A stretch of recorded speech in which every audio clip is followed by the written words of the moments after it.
यूँ तो सभी ग्रह अपने अपने गोचर का विशेष प्रभाव हर राशि पर डालते ही हैं, लेकिन कुछ ग्रह ऐसे हैं जो सभी राशियों पर बहुत अधिक प्रभाव डालते हैं और जो बहुत ही विजिबल भी होता है। क्योंकि कुछ ग्रह ऐसे हैं जो बहुत ही लंबे समय तक एक ही राशि में बने रहते हैं। तो ऑब्वियसली अगर कोई एक ही स्टार बहुत लंबे समय तक एक ही राशि से कनेक्टेड रहेगा तो वो अपने अच्छे बुरे जो भी प्रभाव है बहुत ज़्यादा देगा और जो बहुत ज़्यादा विजिबल भी होंगे। इन 3 ग्रहों में है शनि, बृहस्पति और राहु। शनि जैसे कि हम जानते हैं कि एक ही राशि में 3 चरणों के माध्यम से 7.5 साल तक रहते हैं, जिसे हम शनि की 7.5 कहते हैं और सारे जनमानस में उसके लिए बहुत भय भी होता है। और क्योंकि सचमुच अगर 2.5 साल एक-एक करके 3 बार अगर वो 2.5 साल रहते हैं 3 फेज़ के रूप में, तो वो अपना बहुत ज़्यादा असर हर राशि पर छोड़कर जाते हैं। दूसरा जो स्टार है वो है बृहस्पति। बृहस्पति भी क्योंकि हर राशि में लगभग 13 महीने तक रहते हैं, तो कोई भी 1 साल से अधिक समय तक भी अगर कोई स्टार रहता है तो वो डेफ़िनेटली अपना असर ज़रूर डालेंगे ही। इसके अलावा शनि और गुरु दोनों के ही पास 3-3 दृष्टियाँ भी है। यूँ तो हर स्टार के पास एक-एक दृष्टि होती ही है, लेकिन ये 2 स्टार 3 स्टार ऐसे होते हैं एक्चुअल में, लेकिन ये यहाँ पर हम क्योंकि शनि और गुरु की बात कर रहे हैं तो इन दोनों के ही पास 3-3 अन्य दृष्टियाँ भी है। तो ज़्यादा असर हमें इसलिए भी इन ग्रहों के जब भी गोचर में परिवर्तन होते हैं तो अधिक दिखाई देता है। तीसरा जो एक स्टार होता है राहु। राहु भी क्योंकि एक ही राशि में 1.5 साल तक बने रहते हैं तो उनका भी बहुत ज़्यादा हमें असर दिखाई देता है। एट प्रेजेंट गुरु 22 अप्रैल 2023 को मेष राशि में अपना राशि परिवर्तन करने वाले हैं। यहीं पर राहु पहले से ही स्थित है, तो एक बहुत ही अलग तरह का कॉम्बिनेशन बन गया है, गुरु चांडाल योग बन गया है और उसकी वजह से भी थोड़े से प्रेडिक्शंस हर वर्ष की अपेक्षा बहुत ही डिफरेंट होने वाले हैं, क्योंकि गुरु चांडाल योग एक अच्छा योग तो नहीं है जैसे कि नाम से ही जाहिर हो रहा है। लेकिन फिर भी जिन लोगों की भी धनु राशि है, मीन राशि है, मीन्स गुरु की जो राशियां हैं वो, या कर्क राशि जहाँ पर गुरु उच्च के होते हैं, तो उन लोगों को तो गुरु चांडाल योग से भयभीत होने की बिल्कुल भी ज़रूरत नहीं है। इनफैक्ट उन्हें अच्छे ही प्रभाव पूरे ही वर्ष मिलेंगे। गुरु की 3 दृष्टियाँ होती है, जैसे 5वीं दृष्टि, 7वीं दृष्टि और 9वीं दृष्टि। तो तीनों ही दृष्टियाँ बहुत अच्छी जगह पे भी है। तो जो गुरु के राशि परिवर्तन की वजह से जो भी प्रेडिक्शंस मिलेंगे, प्रभाव मिलेंगे, वो इन जनरल सभी राशियों को अच्छे ही मिलेंगे, क्योंकि 3 दृष्टियों में से कोई ना कोई एक दृष्टि तो अवश्य ही कोई अच्छे भाव पर पड़ रही होगी। तो वहीं से हमें मतलब दूसरी अगर कोई अच्छी भी नहीं है तो वहाँ पर एक बैलेंस बन जाएगा। राशि चक्र में गुरु 2 राशियों को रिप्रेजेंट करते हैं, धनु राशि और मीन राशि। धनु राशि 9वां भाव भाग्य भाव और मीन राशि 12वां भाव व्यय का भाव। इन दोनों के ही बीच में आप देखिए कि शनि के 2 भाव हैं, मकर राशि और कुंभ राशि। 10वां और 11वां भाव मीन्स आय का भाव, कार्य का भाव, मीन्स ये सारी ही चीज़ें बहुत ही कोरिलेटेड है। तो इस वीडियो में या इन वीडियो की श्रृंखला में मैं आपसे शेयर कर रही हूँ गुरु के राशि परिवर्तन का हर राशि पर क्या प्रभाव होगा। मैं हूँ astrologer Usha Jain Bhatnagar. Welcome to my channel Usha Astroworld. Video शुरू करने से पहले आप सबसे एक विनम्र विनती है, अगर आपने अभी तक मेरा चैनल सब्सक्राइब नहीं किया है तो ज़रूर कर लीजिए। मेरे इस चैनल पर एस्ट्रोलॉजी, पॉमेस्ट्री, न्यूमरोलॉजी मीन्स जो या करंट इवेंट जो भी होते हैं उन सबसे रिलेटेड वीडियोज़ होते हैं। आप मेरे वीडियोज़ को लाइक करिए, शेयर करिए। गुरु का जो ये राशि परिवर्तन है तो वो 13 महीने के लिए होने वाला है, लेकिन पूरे ही 13 महीने गुरु मार्गी ही नहीं रहेंगे। उस पूरे पीरियड में अस्त भी होंगे, वक्री भी होंगे, देन फिर मार्गी होंगे। तो 4 सितंबर 2023 को गुरु वक्री हो जाने वाले हैं टिल 31 दिसंबर तक। तो उस पीरियड में सितंबर टू दिसंबर तक का जो पीरियड है वो आपके प्रेडिक्शंस बिल्कुल ही अलग होंगे, क्योंकि वक्री है तो एक खाना पीछे चले जाएंगे और आपके प्रेडिक्शन डिफरेंट हो जाएंगे। अगेन दिसंबर से आपके प्रेडिक्शन अभी जैसे ही होंगे। तो कोई भी अगर राशि परिवर्तन होता है और हमारा इतना अच्छा अगर प्रेडिक्शन नहीं आ रहा होता है तो डरने की बिल्कुल ज़रूरत नहीं होती है, क्योंकि सिर्फ एक ही स्टार नहीं है। इसके साथ जैसे कि मैंने आपको बताया कि शनि का भी प्रभाव हमें दिखाई देगा, राहु का भी प्रभाव दिखाई देगा। इसी बीच में जब गुरु मार्गी, वक्री, ये इस तरह की स्थितियाँ भी होंगी तो उसका भी प्रभाव अवश्य ही दिखाई देगा। तो मैं इस वीडियो में अब आपसे शेयर करने वाली हूँ तुला राशि का क्या प्रभाव रहेगा तुला राशि पर गुरु के इस पूरे ही ट्रांजिट का, क्योंकि तुला राशि वाले लोग अभी ही बहुत सारे प्रॉब्लम से निकले हैं। शनि की ढैया से अभी उन्हें जस्ट मुक्ति ही मिली है। अब यहाँ पर आ गए हैं गुरु, आने वाले हैं 22 अप्रैल से। तुला राशि पर गुरु का ये जो गोचर होने वाला है वो होने वाला है सप्तम भाव पर। सप्तम भाव साझेदारी का भाव। साझेदारी पर्सनल लाइफ में हो या प्रोफेशनल लाइफ में। पर्सनल लाइफ मीन्स पति पत्नी के बीच में जो साझेदारी हो। प्रोफेशनल लाइफ मीन्स आपके जो भी कार्य के क्षेत्र में जो साझेदार हैं उनके साथ आपकी साझेदारी को ये भाव रिप्रेजेंट करता है। और यहीं पर राहु भी स्थित है, तो गुरु और राहु मिलकर बना रहे हैं गुरु चांडाल योग। जैसे कि गुरु जहाँ पर स्थित होते हैं उस स्थान की हानि करते हैं, मीन्स साझेदारी वाला जो भाव है वहाँ पर थोड़े से आपको प्रॉब्लम आ सकते हैं।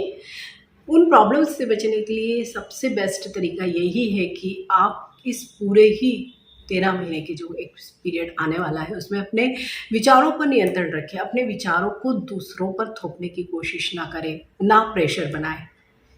आप अगर म्यूचुअल अंडरस्टैंडिंग से चलते हैं, भले ही वो आप अपनी पति या पत्नी के साथ या अपने जो भी कार्य में जो साझेदार हैं उनके साथ, तो आप देखेंगे कि इससे आपको कोई प्रॉब्लम नहीं आने वाला है। क्योंकि यहीं पर गुरु के साथ राहु वाला जो एक कॉम्बिनेशन है वो आपको थोड़ा सा अहंकारी अवश्य ही बनाएगा कि जैसे सारी बातें मुझे ही पता है, मैं ही ज़्यादा जानता हूँ, या जैसे अड़ियल या हठी रवैया भी आपका हो सकता है। तो वहाँ पर आप अगर थोड़ा सा भी फ्लेक्सिबल रहते हैं तो ऐसा कोई प्रॉब्लम नहीं आएगा, क्योंकि हमारे पास गुरु की 2 दृष्टियाँ और भी हैं। साथ ही शनि का भी जो राशि परिवर्तन हुआ है, शनि की ढैया से तुला राशि वाले लोगों को जो मुक्ति मिली है, तो वहाँ पर वो भी आपको ज़रूर हेल्प करेंगे। लेकिन फिर भी थोड़ा सा गुरु का ये जो हमें इफ़ेक्ट दिख रहा है, हम उसको बहुत हद तक पॉजिटिव कर सकते हैं केवल बिहेवियर रेमेडी के थ्रू।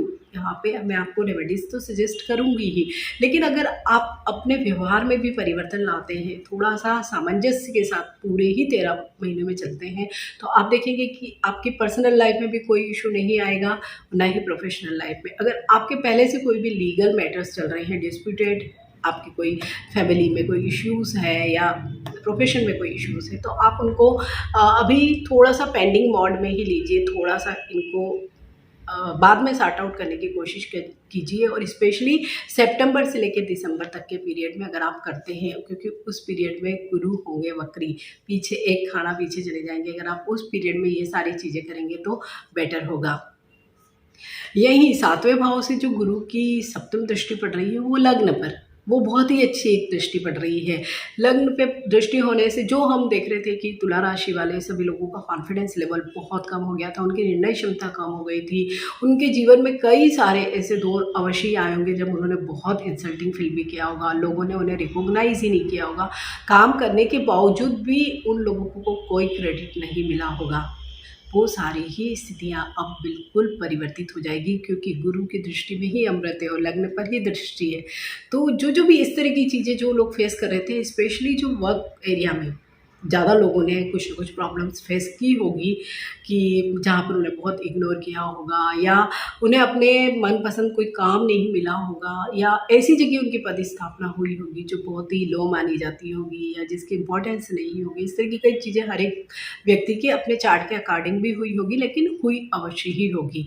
उन सारी ही चीज़ों में बहुत अधिक पॉजिटिव चेंज आएगा। आपका कॉन्फिडेंस लेवल बढ़ेगा, आपकी सामाजिक मान सम्मान, पद प्रतिष्ठा, सारी चीज़ें बढ़ेगी। एक्सटेंडेड फैमिली मीन्स भाई बहनों, सिबलिंग्स के साथ आपकी रिलेशनशिप बहुत अच्छी रहेगी। मीन्स लग्न पर अगर दृष्टि है गुरु की तो बहुत ही अच्छा है। अगर कोई भी हेल्थ इश्यूज़ आपको एग्जिस्टिंग थे तो आप देखेंगे कि इस पूरे ही साल आप बहुत हेल्दी फील करेंगे। लेकिन इसी के साथ गुरु थोड़ा सा वजन भी आपका बढ़ा सकता है, तो आपको यहाँ पर कंट्रोल रखना है। अगर कोई डाइजेस्टिव इश्यूज़ है तो थोड़ा सा लाइफस्टाइल पर आपको अवश्य कंट्रोल रखना होगा, और स्पेशली जिन लोगों को हाइपरटेंशन या ब्लड प्रेशर या डायबिटीज़ से रिलेटेड कोई इश्यूज़ है तो उन लोग को थोड़ा सा अपने खान पान लाइफस्टाइल पे ज़रूर फोकस करना चाहिए। अदरवाइज़ गुरु का जो ये सप्तम भाव पर जो दृष्टि डालना बहुत ही शुभ आप लोगों के लिए होगा। बृहस्पति की जो 5वीं दृष्टि पड़ रही है वो पड़ रही है तृतीय भाव पर। तृतीय भाव है हमारे पराक्रम का भाव, पुरुषार्थ का भाव, और वहाँ पर ही अगर गुरु की दृष्टि पड़ रही है तो डेफिनेटली तुला राशि वाले लोगों के लिए तो बहुत ही अच्छे अवसर कार्य क्षेत्र में उन्हें मिलेंगे। अब उनका जो कॉन्फिडेंस लेवल है कि चैलेंजेस ले सकते हैं वो, अभी तक उनमें इसकी बहुत भारी कमी दिखाई दे रही थी कि कोई भी चैलेंज लेने को तैयार नहीं थे। अगर आप नए उद्यमी हैं, बिजनेस के क्षेत्र में अगर आप नए कोई चैलेंजेस नहीं ले रहे थे, तो अब आप देखेंगे कि आफ्टर अप्रैल 22 आप नए चैलेंजेस को भी लेंगे। नौकरी पेशा वर्ग के लिए भी बहुत अच्छी स्थितियाँ आने वाली है, वो भी अपने कार्य क्षेत्र में बहुत अच्छा कर सकते हैं। और स्पेशली जो लोग टेक्नोलॉजी से रिलेटेड कार्य करते हैं या मीडिया से रिलेटेड जो काम करते हैं, शेयर मार्केट से रिलेटेड जो काम करते हैं, फाइनेंस से रिलेटेड जो काम करते हैं, तो उन लोगों के लिए तो ये वाला पूरा ही पीरियड, इवन जो फार्मा या केमिकल के क्षेत्र में है तो उन लोगों के लिए भी बहुत अच्छी अपॉर्चुनिटीज़ उन्हें मिलेगी। इसके साथ ही जो लोग बिजनेस के क्षेत्र में जाना चाहते हैं, मीन्स स्विच करना चाहते हैं, जॉब से बिजनेस के क्षेत्र में जाना चाहते हैं, तो उनके लिए भी गुरु की ये जो दृष्टि आप में एक अलग ही प्रकार का कॉन्फिडेंस देगी और आप इस चैलेंज को भी एक्सेप्ट कर सकते हैं। वहाँ से हम ट्रेवल को भी देखते हैं, तो ट्रेवल के रिलेटेड जितनी भी चीज़ें हैं, अगर आप कोई दूर की यात्रा करना चाहते हैं, विदेश की यात्राएं करना चाहते हैं, आपके कोई प्लान है बिजनेस के लिए या जस्ट फॉर एंटरटेनमेंट भी, तो वो इस वर्ष अवश्य ही हो सकते हैं। जो बच्चे बाहर जाकर पढ़ना चाहते हैं तो उनके लिए भी बहुत अच्छी अपॉर्चुनिटीज़ उन लोगों को मिल सकती है। जो 9वीं दृष्टि पड़ रही है वो पड़ रही है इनकम भाव पर, आय भाव पर, 11वें भाव पर। और आय भाव पर अगर गुरु की दृष्टि है और दृष्टि में ही अमृत है, तो इट मीन्स इनकम के नए नए सोर्सेज आपको इस वर्ष अवश्य मिलेंगे और एक स्टडी इनकम भी आपकी रहेगी। इसके अलावा जैसे साइड में सोर्सेज होते हैं कि आप अगर जॉब के साथ कोई छोटा मोटा बिजनेस करते हैं या आपकी कोई रेंटल इनकम हो या कोई स्पाउस के थ्रू या बच्चों के थ्रू भी आपकी इनकम में अवश्य ही वृद्धि होगी। तो ये एक बहुत ही अच्छा साइन हमें दिखाई दे रहा है कि अगर इनकम भाव पर ही गुरु की दृष्टि हो रही है तो इट मीन्स पैसे से संबंधित, मीन्स फाइनेंस से रिलेटेड पूरे ही वर्ष आपको कोई इशू नहीं होने वाले हैं। आप इसके लिए बहुत ही अच्छा, मीन्स पूरा ही साल आपका इतना अच्छा रहेगा कि आपका इनकम भी होगी, आप और उसका मैनेजमेंट भी बहुत अच्छे से करेंगे, मीन्स कहीं न कहीं आप निवेश भी करेंगे। तो तुला राशि वाले सभी लोगों के लिए तो हम देख रहे हैं कि गुरु का जो है राशि परिवर्तन बहुत ही अच्छा दिखाई दे रहा है। केवल गुरु और राहु का जो चांडाल योग की वजह से जो पार्टनरशिप या फैमिली लाइफ या वैवाहिक जीवन में जो छोटे से प्रॉब्लम हमें दिख रहे हैं, वो ही एक हल्की सी, जिसे मैं प्रॉब्लम कह सकती हूँ, वही है। अगर वहाँ आपने मैनेज करके चले, वहाँ उसको मैनेज कर लिया, तो अदर जो जगह है वहाँ पर आपको कोई प्रॉब्लम एज सच नहीं आने वाली है। तो फिर भी मैं तुला राशि वाले सभी लोगों के लिए गुरु के इस राशि परिवर्तन को 80% तक मानूंगी कि अच्छा है। 20% थोड़े से प्रॉब्लम्स आ सकते हैं, तो उन प्रॉब्लम्स को दूर करने के लिए हम क्या रेमेडी करें। तो गुरु मीन्स शुभता लाने के लिए, और वो भी वैवाहिक जीवन में शुभता लाने के लिए हम हल्दी का प्रयोग करते हैं। आप नहाने के पानी में केवल 1 पिंच हल्दी का मिलाकर रोज़ नहाइए, तो आप देखेंगे कि बहुत पॉजिटिविटी आएगी। इसके साथ ही आप अपने माथे पे मीन्स फोरहेड पर हल्दी का या पीले चंदन का टीका अवश्य ही लगाएं। अगर आप दिन में नहीं लगाना चाहते हैं तो रात को लगाकर सोइए और सवेरे आप उसे वॉश कर लीजिए। इसके अलावा आप लोग अगर विष्णु सहस्त्र नाम का पाठ करते हैं तो भी आप देखेंगे कि जो भी अगर कोई प्रॉब्लम्स आ रही है तो वो सारे ही प्रॉब्लम्स आपके डिज़ॉल्व हो जाएंगे या उनका कुछ न कुछ सॉल्यूशन निकल आएगा। तो आई होप तुला राशि वाले सभी लोगों के लिए ये वीडियो बहुत ही हेल्पफुल होगा। अगर आपको मेरा वीडियो अच्छा लगता है तो मेरे इस चैनल को लाइक कीजिए, शेयर कीजिए और मेरे इस चैनल को सबसे पहले सब्सक्राइब कीजिए। Stay healthy, stay blessed. Thank you for watching. Bye.